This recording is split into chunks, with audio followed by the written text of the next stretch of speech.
آپ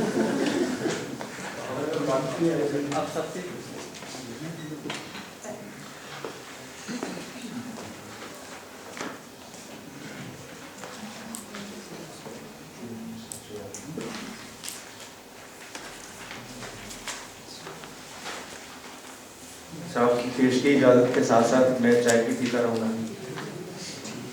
اس کا فائدہ آپ کو ہوگا، مجھ سے مواد زیادہ نکلے گا۔ یہ بتائیے آپ میں سے کتنے دوست احباب ایسے ہیں جنہوں نے پہلے میرا کوئی سیشن اٹینڈ کیا ہو؟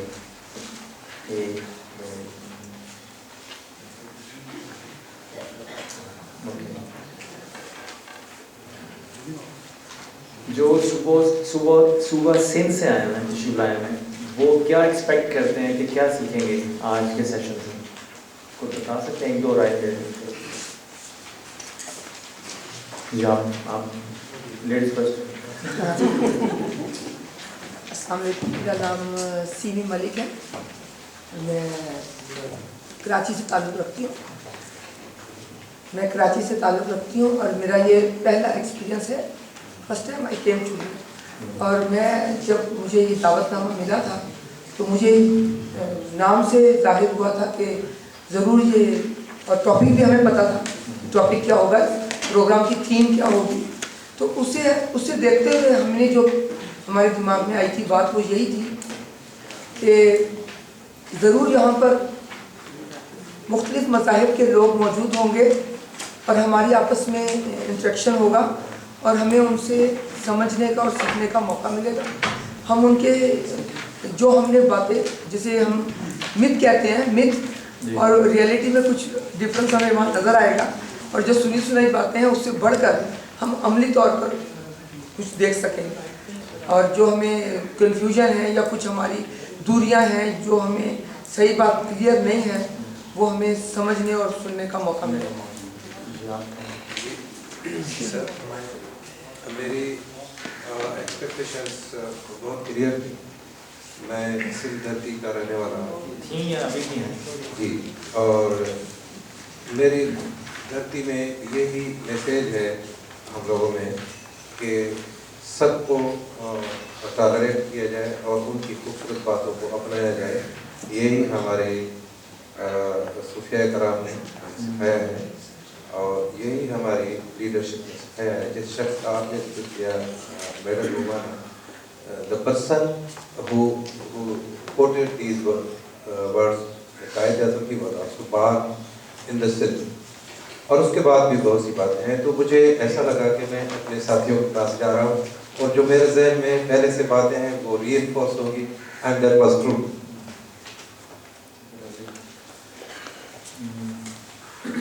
چند ایک باتیں میں پیشگی بتا دینا چاہتا ہوں تاکہ ہم کسی کنفیوژن کا شکار نہ رہیں۔ ان میں سے نمبر ایک بات تو یہ ہے کہ ہم کانسیپٹس پہ بات کریں گے، پرسنالٹیز پہ نہیں، ٹھیک ہے نا؟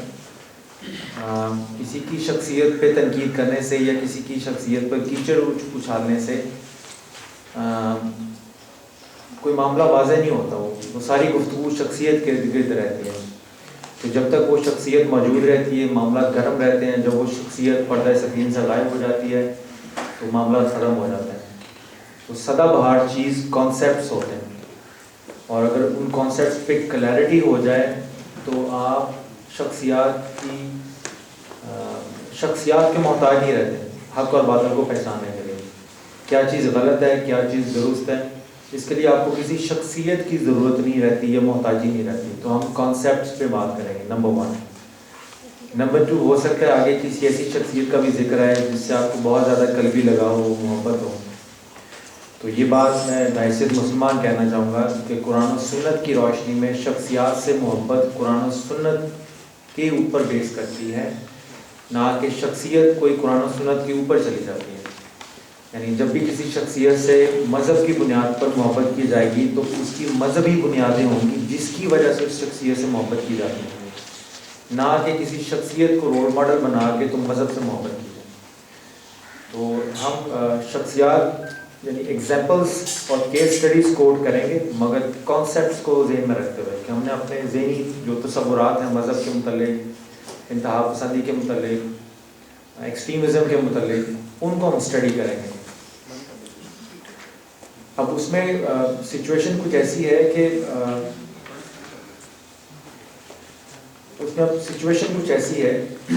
کہ آپ میں سے کتنے دوست احباب ہیں جنہوں نے مکالمہ بین المذاہب میں پہلے کچھ پڑھا ہو، کوئی کتاب پڑھی ہو آپ نے؟ کون سی؟ کرسچینٹی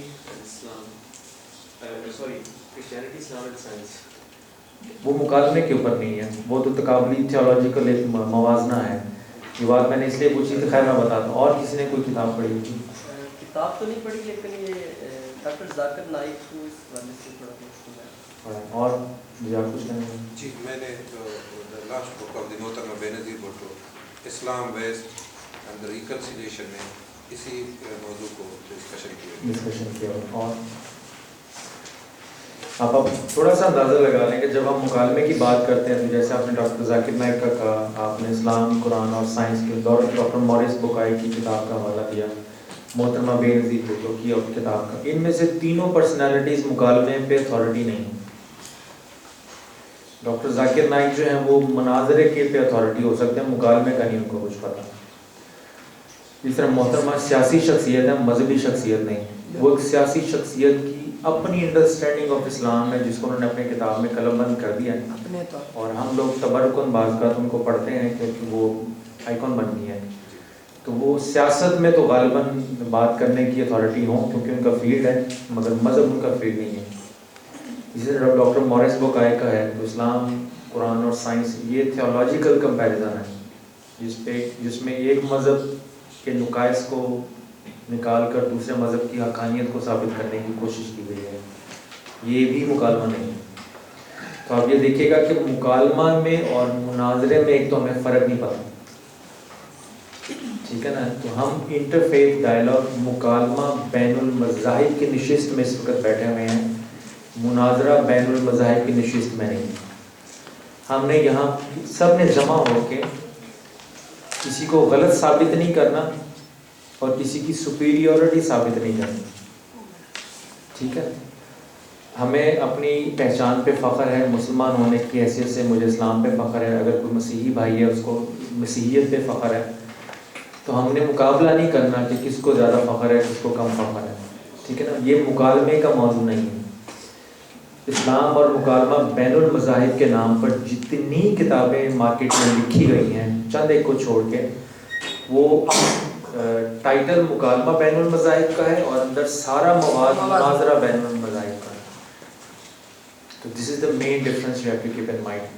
اب مناظرے میں اور مکالمے میں فرق کیا ہوتا ہے اس کو ہم تھوڑا سا آگے چل کے ایویلویٹ کرتے ہیں. تھوڑا سا میں آپ کو انالیسس دے دیتا ہوں پچھلے 1400 سالہ تاریخ کا بٹوین اسلام اینڈ کرسچینٹی. تو اگر آپ پچھلی 1400 سالہ تاریخ کا جائزہ لیں اسلام اور عیسائیت کا، تو آپ یہ دیکھیے گا کہ ہمارا کلیش کے اوپر بیس کرتا ہے لٹریچر. یعنی ہماری جو پوری ہسٹری ڈاکیومنٹ ہوئی ہے اس میں بڑی کم چیزیں ایسی ہوں گی جو محبت کو اور باہمی احترام کو اجاگر کریں. ادروائز زیادہ تر ایک دوسرے کو غلط ثابت کرنے پہ، یعنی مناظراتی لٹریچر اگر میں نام دوں تو وہ زیادہ ڈیولپ ہوا ہے. اور اس سارے لٹریچر میں جو مین ٹائٹلز یا موضوع رہے ہیں وہ یہ ہے کہ کیا بائبل کلام الہی ہے یا نہیں، یا قرآن کلام الہی ہے یا نہیں، کیا مسیح خدا ہے، کیا تثلیث فی التوحید درست عقیدہ ہے یا صرف عقیدہ توحید، کیا احادیث نبوی قابل اعتماد ہیں، کیا حضور صلی اللہ علیہ وسلم نبی کریم صلی اللہ علیہ وسلم خدا کے سچے اور آخری نبی ہیں یا نہیں، موجودہ مسیحیت کا بانی کون ہے، پولس رسول یا یسوع مسیح. تو 1400 سالہ تاریخ ایک طرف اور بر صغیر پاک و ہند کی پچھلی 300 سالہ تاریخ کو اگر آپ لے لیں سیپریٹلی، تو آپ یہ دیکھیں گے کہ ہماری اس بر صغیر پاک و ہند کی جو تاریخ ہے 1857 کا دور، اور پھر اس میں انگریزوں کا آنا اور پھر وہ ایک مشنری جذبے کے ساتھ عیسائی پادریوں کا مارکیٹ میں پھیل جانا، ان میں سے جاہل جو پریچرز تھے، مشنری تھے، انہوں نے ایکسپلائٹ کیا سچویشن کو، مسلمانوں کو ابھارا کہ اس کا جواب لکھیں. تو یہ حملے اور جواب میں ایک اچھا خاصا مناظراتی لٹریچر پروڈیوس ہوا تھا. اور اگر آپ دیکھیں ہمارے یعنی اگر آپ پریکٹیکل اس کو دیکھنا چاہیں تو آپ مارکیٹ میں چلے جائیں، دینی کتابوں کی دکانوں پہ چلے جائیں، تو آپ اسلام اور عیسائیت کے موضوع پہ کوئی بھی کتاب پکڑیں گے تو وہ اسی طرح کے موضوعات کے ارد گرد گھومیں گے، ٹھیک ہے نا. تو ہمارا اچھا یہ موضوعات علم العقائد کو ڈسکس کرتے ہیں. یعنی حقوق اللہ سے متعلق ہے. علم الاحکامات یا حقوق العباد سے متعلق نہیں ہے. تو ہمارا انٹائر ایک دوسرے کے ساتھ جو انٹریکشنز آئے کرسچنز اینڈ مسلمس کا وہ علم العقائد کے موضوع پہ رہا ہے کہ عقیدہ ٹھیک کیا ہے اور غلط کیا ہے. بس اس کے اوپر ڈسکشنز اور ڈیبیٹس ہوتی رہیں گی. ٹھیک ہے نا. اور برِ صغیر پاک و ہند میں جو خاص طور پہ لٹریچر پروڈیوس کیا گیا ہے, ایک تو ہوتا ہے تبلیغ کرنا, مگر تبلیغ اس انداز سے کرنا کہ سننے والے کو بات سمجھ میں آئے مگر اس کے دل کو اور اس کے احساسات اور جذبات کو ٹھیس نہ پہنچے.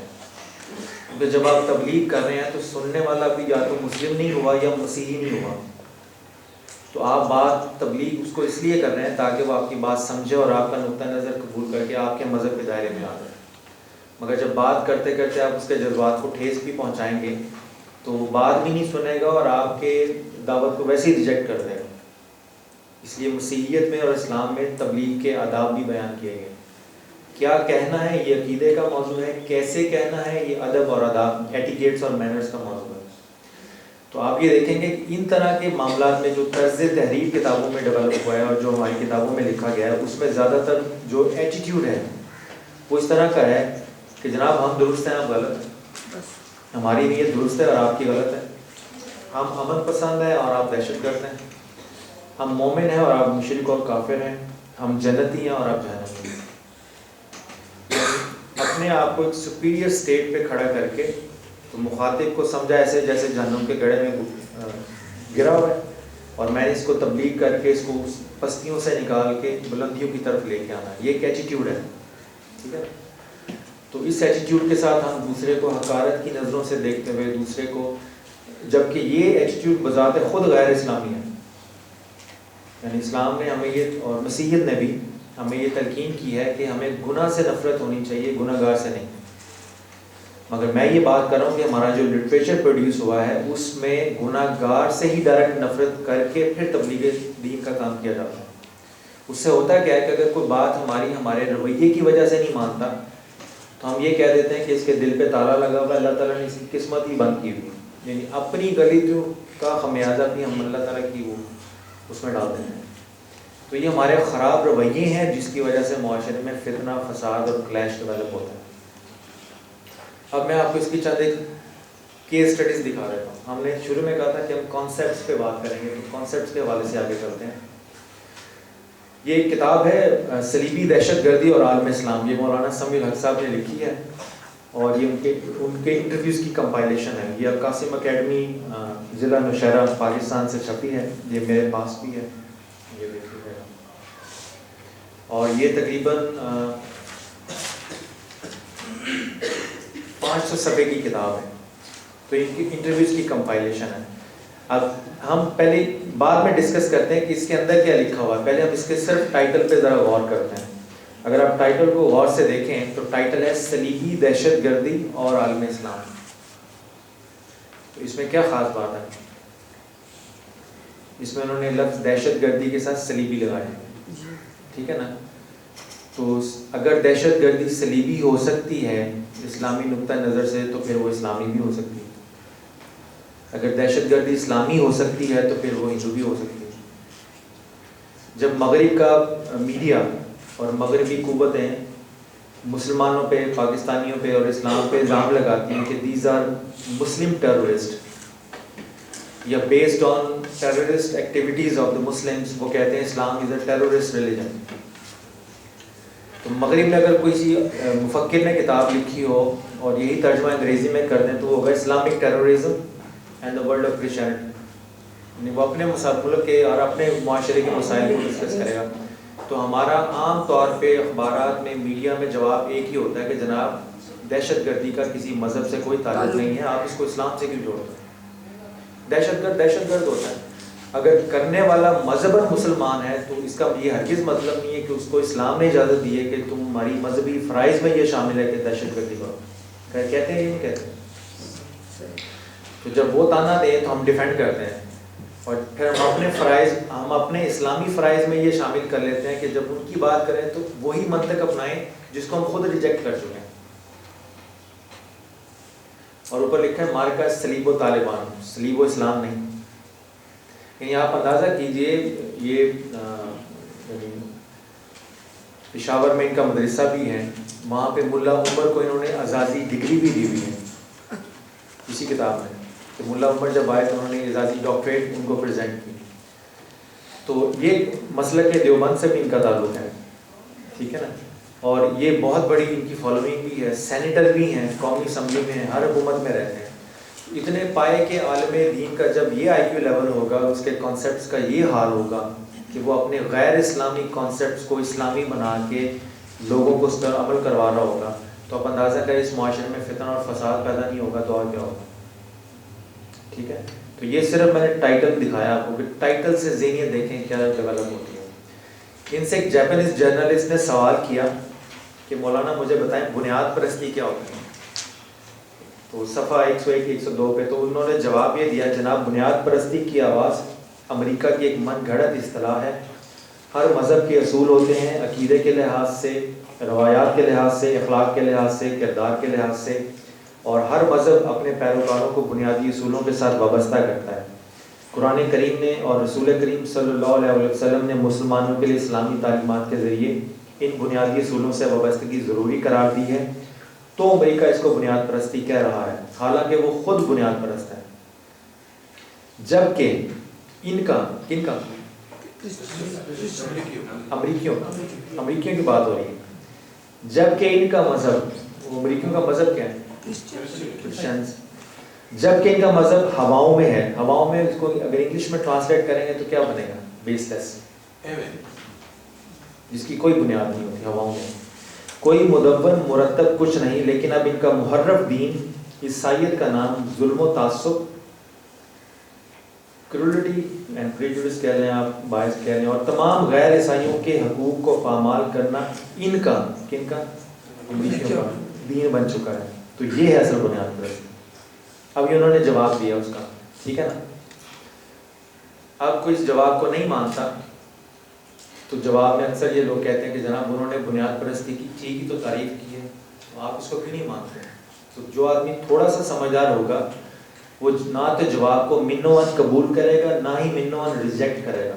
وہ اس کے پارٹس بنا کے اس کو اینالائز کرے گا. جو اچھی بات ہے اس کو لے لے گا، جو بری بات ہے اس کو چھوڑ دے گا. تو اس کے میں نے دو حصے کیے اس جواب کے، ایک جواب کے دو حصے. ایک حصہ یہ ہے کہ انہوں نے بنیاد پرستی کو ڈیفائن کیا ہے، وچ از ٹیکنیکلی ویری ایکوریٹ، بالکل درست بات ہے. اگر آپ بنیاد پرستی کی کہیں بھی تعریف پڑھیں گے تو یہی آتی ہے. اور پھر انہوں نے امریکنس کی جو فارن پالیسی ہے کہ وہ دوسروں کے ساتھ کیا کرنا ہے، اس کو بنیاد بنا کے انہوں نے مسیحیت پہ ایک فتویٰ جڑ دیا کہ مسیحی مذہب، چونکہ امریکنز ایسا ایسا کر رہے ہیں اس لیے مسیحی مذہب ایسا ایسا ایسا. ٹھیک ہے نا. اب میں آپ سے پوچھتا ہوں کیا یہ منطق درست ہے؟ اگر یہ اسلامی ہے منطق تو یہ پھر ہم پہ بھی اپلائی ہونی چاہیے. پھر امریکیوں کو بھی یہ حق حاصل ہونا چاہیے کہ وہ پاکستان کی خارجہ پالیسی کو دیکھتے ہوئے اسلام کے متعلق کو فتویٰ جڑیں.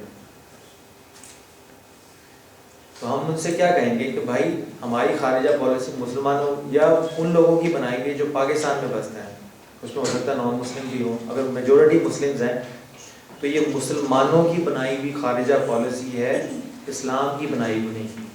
تو اگر آپ نے اسلام کے متعلق کوئی فتویٰ دینا ہے یا کوئی بات کرنی ہے تو اسلام کی بنیاد پاکستان کی خارجہ پالیسی پہ نہیں ہے، اسلام کی بنیاد قرآن اور سنت پہ ہے.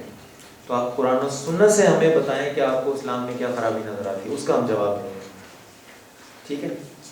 یعنی پاکستان کی خارجہ پالیسی کی بنیاد کس پہ ہوگی؟ پاکستان کے کانسٹیٹیوشن پہ. امریکہ کی خارجہ پالیسی کی بنیاد کس پہ ہوگی؟ امریکن کانسٹیٹیوشن پہ. وہ اپنے ملک کے مفاد دیکھتے ہیں، مذہب پہ نہیں. جس طرح ہم اپنے ملک کے مفاد دیکھتے ہیں، اس میں مذہب استعمال ہوتا ہے، مذہب کا مفاد کوئی نہیں دیکھتا ہے. ٹھیک ہے. یہ کلیئر ہو گیا. ہم اسی کا ایک اور کیس اسٹڈی دیکھتے ہیں، عیسائیت تجزیہ و مطالعہ، پروفیسر ساجد میر کی کتاب ہے یہ کتاب، اور یہ دارالاسلام پبلشر سے چھپی ہے کتاب، اور یہ 500 صفحے کی کتاب ہے. یہ کتاب لکھی کیسے گئی؟ تو وہ کہتے ہیں کہ مجھے، علامہ ساجد میر کہتے ہیں کہ مجھے عیسائیت کے گہرے مطالعہ اور عیسائی علماء سے تبادلہ خیال کا موقع افریقہ میں اپنے کئی سالہ قیام کے عرصے میں ملا. پھر میں یورپ امریکہ کے مختلف اسفار کے دوران وہاں کی بڑی لائبریریوں جن میں برٹش لائبریری اور سینٹرل کیتھولک لائبریری خصوصاً قابل ذکر ہیں سے استفادہ کرتا رہا۔ پاکستان اور بعض عرب ممالک کی لائبریریوں سے بھی مفید مواد حاصل ہوا، لیکن مجھے یہ اعتراف کرنے میں کوئی بات نہیں کہ اس مواد کی ترتیب و تدوین کی تحریک میرے مرحوم دوست علامہ احسان الہی ظہیر کی طرف سے ہوئی۔ پھر آگے چل کے لکھتے ہیں، اس کوشش میں اردو، انگریزی، عربی اور بعض دیگر زبانوں میں لکھی ہوئی کتنی کتابیں کھنگالی گئیں، اس کا اندازہ کتاب پڑھنے سے ہو سکتا ہے۔ بائبل کے علاوہ عیسائیوں کی دوسری معتبر و مستند کتابوں اور 20 بنیادی مراجع اور مصادر کے سینکڑوں حوالے اس کتاب کی زینت ہیں، جو یورپ، ایشیا، امریکہ اور افریقہ کے سینکڑوں متعدد کتب خانوں اور لائبریریوں سے حاصل کیے گئے ہیں۔ اب آپ نے دیکھ لیا انہوں نے کتنی محنت کی، اور یہ کتاب میں ایک جگہ لکھتے ہیں کہ انہوں نے 27 سال پوری دنیا کا سفر کر کے 27 سال کی محنت اس کتاب کے اندر رکھ دی ہے۔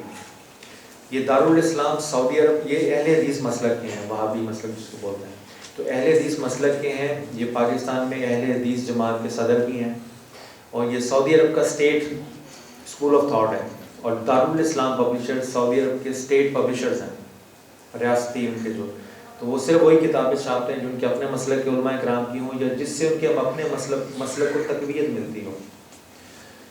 انہوں نے 500 صفحے کی کتاب کا آخر میں 5 صفحوں میں کنکلوژن لکھ دیا، اور کنکلوژن یہ ہے کہ 27 سال انہوں نے جمع کیے 500 صفحوں میں، 27 سال کی محنت، اور ان 27 سال کی محنت سے جمع کیے ہوئے 500 صفحے انہوں نے آگے 5 صفحوں میں کنورٹ کر دیے۔ اب 27 سال میں انہوں نے نکالا کیسا پایا، کون سی ایسی خاص بات نکالی ہے 27 سال کی پوری دنیا کا سفر کر کے جو یہ اسلام کو پیش کرنا چاہ رہے ہیں، اور کرسچن مسلم ڈائیلاگ کا جو لٹریچر ہے اس میں انہوں نے کیا اضافہ کیا۔ اب میں آپ کے کنکلوژن کی طرف آتا ہوں۔ صفحہ 493 پہ لکھتے ہیں کہ حقیقت یہ ہے کہ مذہبی پیشواؤں کی خرابیاں اگر محدود اور انفرادی پیمانہ پر ہوں تو اس قول کی صحت قابل تسلیم ہو سکتی ہے، لیکن جب یہ خرابیاں ہماگیر اور انتہائی شدید نوعیت کی ہوں تو یہ لازماً عقیدہ اور مذہب کی بنیادی خرابی پر دلالت کریں گی۔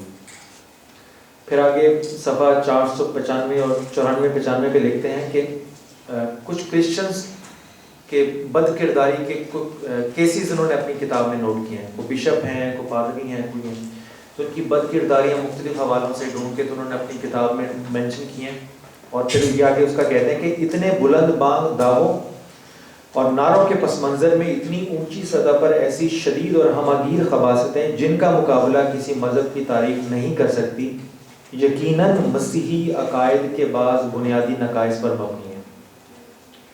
اور پھر آگے چل کے لکھتے ہیں کہ اندمی حالات یہ کہنا بالکل درست ہوگا کہ پاپاؤں، راہبوں اور دوسرے مسیحی پیشواؤں کا گھنونا کردار ان کے مذہبی نظریات اور عقائد ہی کی بگاڑ کا نتیجہ ہے۔ 27 سال کی محنت، پوری دنیا کی لائبریری کھنگال کے انہوں نے 500 صفحوں میں جمع کی، اور پھر ان 500 صفحوں کا نچوڑ انہوں نے 5 صفحوں میں دیا، اور ان 5 صفحوں میں جو نچوڑ دیا وہ یہ آپ کے سامنے ہے۔ اب انہوں نے کیا ثابت کرنے کی کوشش کی ہے، آپ بتائیے۔